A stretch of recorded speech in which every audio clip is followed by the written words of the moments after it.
Hi everyone, welcome back to the channel. It's Mrs Critic and I'm with Mr. Critic. And today we shall be reviewing Fourth Republic. After the election night murder of her campaign manager at a polling center, a gubernatorial candidate challenges the incumbent's victory. Now, the story to us seemed to follow an idealist making their way through the dirty world of Nigerian politics. We follow Ike, this starry-eyed young politician, as he works towards genuine change and encounters the full spectrum of Nigerian politics: campaigning, rigging, electoral violence, corrupt officials, and fallen heroes. Please don't shoot me.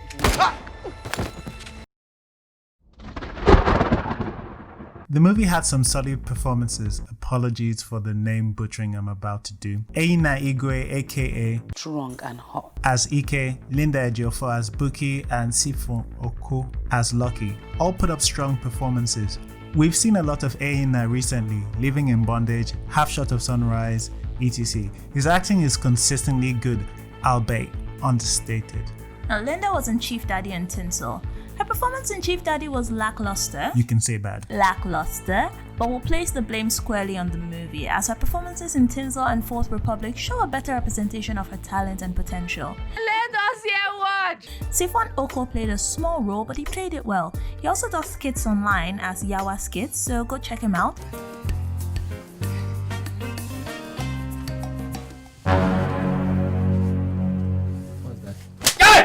To see more of him in movies.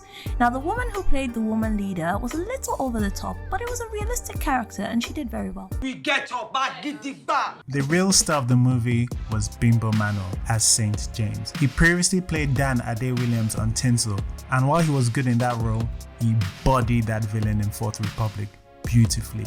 We could have been watching a Hollywood villain when Bimbo Mano was on the screen. He was smart, calculating, terrifying, all without raising his voice. This is the minimum of what will happen to you here. The script did him dirty a few times though, and while it took away something from the character, it barely impacted his performance.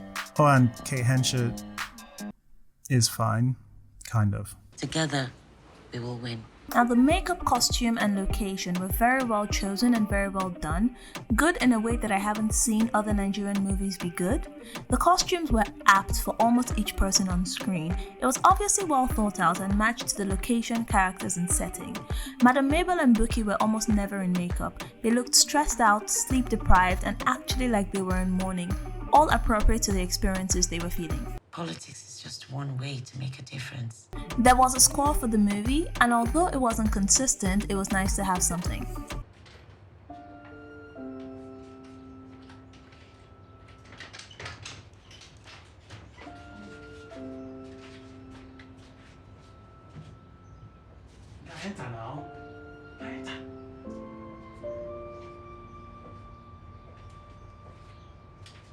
Also our fave. Get out of my house. The lighting in this movie is not particularly great. Lights were coming in from the side as opposed to on top where light usually comes in, and this affected our viewing experience. The sound as well was inconsistent. There was some excessive noise cancellation going on and some sounds just didn't fit. It was quite distracting.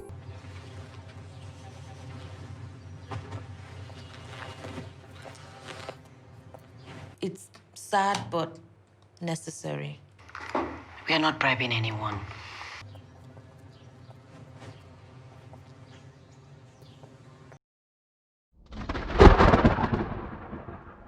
Now this section is actually a section that is subjective to us, so everything we say here is just the way it affected us. We thought some of the color grading was ugly, but again, it's just our opinion and you may feel very different about it. Alright, so the story is where Mr. Critic and I disagree. Yep, we don't agree on everything. Let us hear what? I liked the story Ishaya Bako and Emil Garba tried to tell, even though the execution wasn't perfect. My problem with the story was the lack of focus. We were introduced to so many characters in the first 30 minutes, I couldn't keep track. My name is Amina Tuku. Lucky Ami, right? Yes. Everybody knows what they're going to vote for. You don't know, son, I do not stop the gate pass. My friend, And where are you going to? What did happen for that place? She opens her mouth and she shouts like a savior. God will judge the people that did this. Son, Don't talk like a smart girl. You have tried. We make it here. Rose. They call him the Ashawo.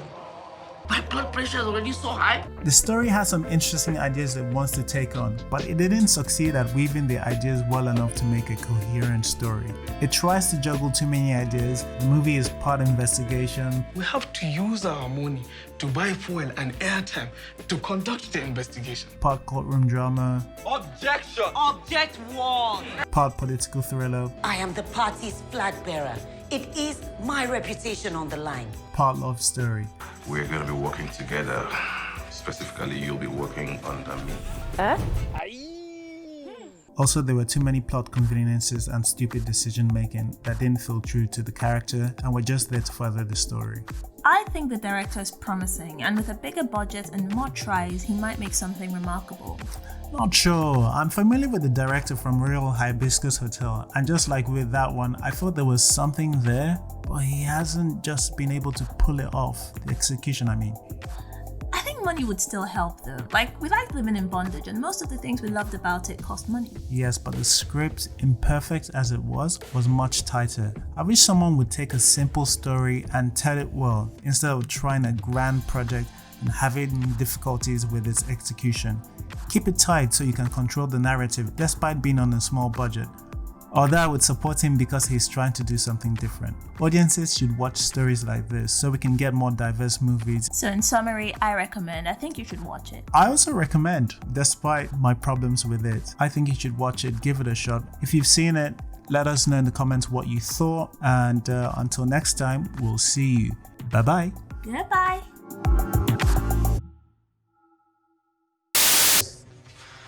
2 days I don't work on. Lucky, if you stay, make I no lie you, I go locked down.